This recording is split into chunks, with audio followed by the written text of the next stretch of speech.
That's it. Hello, welcome back to my channel. I am officially back in Toronto. It's been a few weeks, but I have been dealing with the cold and adjusting to it. If you haven't been following my channel, I was in India for the last 2 months for my Indian wedding, which more on that later, I guess. But I've been back in Toronto and it's been such an adjustment with the cold and everything. I am glad to be back, but I was in Siliguri back in India and it was not at all cold there. So ever since I have gotten back, I have been dealing with the seasonal depression and everything. And mind you, I was getting a bit of FOMO when I was in India with all the beautiful snowfall pictures and Christmas, and I loved it the first week I was back. But ever since then I have been trying to find ways to tackle this winter, and I have lived in Toronto long enough to realize that if I don't step out, if I don't dress up and I let it get to me, it's gonna be a tough few months. Ashwin and I have been actively avoiding takeout as much as possible and going to places to have food or experiences. Checking out new coffee shops used to be like our thing we'd do during weekends, but we have not been lately doing that. So today we are headed to this coffee shop called Café Belem. It's in College Bathurst area. It's been all over my Instagram feed, so I'm really excited to check it out. We both went to Portugal a few years ago and I absolutely love that place, and I think it has that vibe, so I'm really excited to check it out. There are also some bookstores in that area that I want to go to, and later today we also have a very exciting auto show to attend. Ashwin and I both love cars. I'm not as savvy in terms of the specs and the what do you say, it's fun to be a part of, so might as well. So that's the plan for today. It is Saturday today. I don't know if I mentioned it is Saturday today, and it is -10 outside, so trying my best with the outfit here, but there's basically no point because I'm gonna be wearing my super puff on top. Nothing, I tell you, keeps me as warm as it does. So yeah, come along. Hopefully it's gonna be a fun weekend. Later I'm gonna also share a recipe that a few of you asked me on Instagram, so stay tuned.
You're asking me why.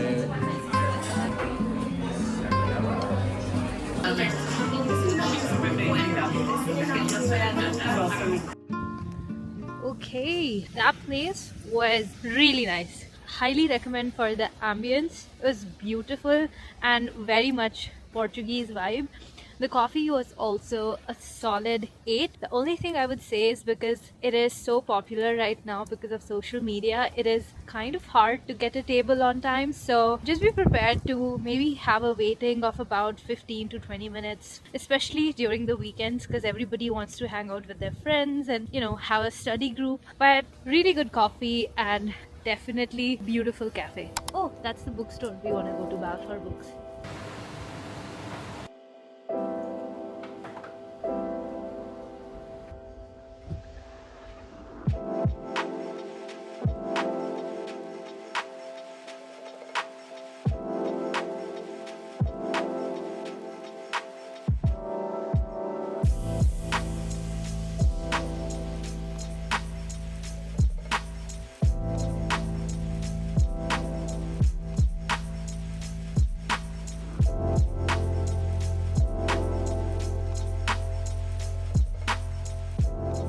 That bookstore was so beautiful. I don't know what it is, but there is something very inexplicably beautiful about going to a bookstore, especially a vintage bookstore, in the middle of the day on a weekend. Even as someone who is not necessarily a bibliophile, I constantly struggle with wanting to read a lot of books, but I'm never able to because I get too distracted too quickly.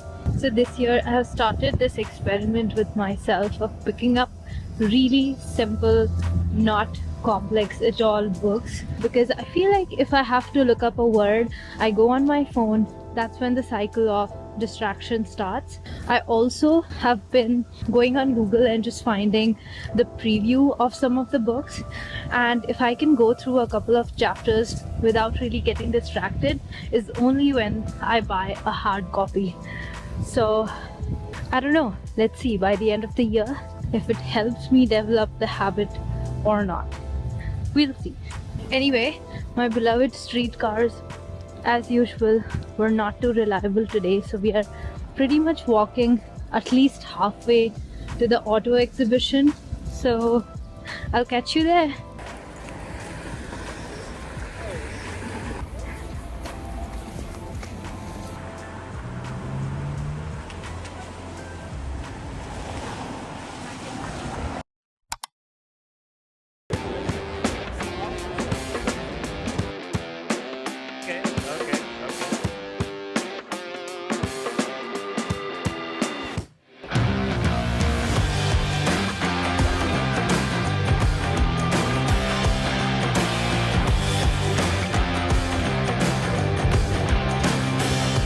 Ashwin is going for a test drive of a Rivian SUV or a truck.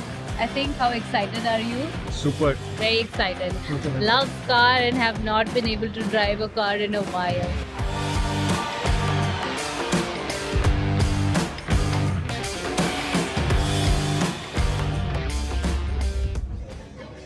Okay guys, the auto show made us so hungry. We are currently in Sukhothai enjoying some Thai food. And let me tell you, if you haven't tried pad ki mao at a Thai restaurant, you definitely should. Especially if you have a palate like I do, which is basically a lot of flavors, a lot of spice. This is one dish I absolutely love, and this is my order. Pad ki mao or drunken noodles, medium spice, eggs are okay, and vegetables or tofu, however you like it. And you can also make it vegan if you don't like oyster sauce, and it is so delicious. Look at that.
This is my absolute favorite thing about weekends, especially Sunday mornings. I don't get to do this every day, but of late I've been really enjoying spending at least 2 to 5 minutes in silence and affirmations. And I don't know, it just really helps me calm down. On the weekdays, my routine runs parallel to Ashwin's, so I'm pretty much rushing to the gym. But on weekends, especially on Sundays, I enjoy my morning coffee, just 2 minutes of complete silence, not thinking about chores, not thinking about work, what's happening in the world, just silence, followed by a guided meditation or an affirmation meditation sort of a thing. And By the way, this is the book that I got yesterday, and so far 15 pages, and can't complain. I actually really like it. It's about an extraordinarily wealthy Swiss woman who has everything in her life, and she starts to question that. So pretty much going well, I would say. But now that I'm done with this, I am gonna make paneer from scratch today. It's Sunday, and this is the day when I generally do my meal prep, grocery, and everything. Also, this is something that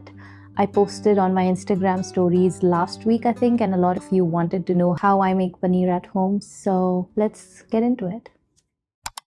Now, making paneer used to be so intimidating, but it actually is pretty simple. I start with about 4 liters of whole milk, at least 3.8% or higher, and pour it into the biggest pot I have. Now, bringing all of this to a boil takes its own sweet time, so you can pretty much read a book, pace around your apartment, or just wait. I keep the heat on low to avoid any sudden flows, and it usually takes around an hour, but I do check in between just in case. Once the milk reaches a boil, I add about 5 to 8 tablespoons of vinegar. You can of course adjust that based on how much milk you're using, and stir until it curdles and the whey separates. You'll see something that resembles water.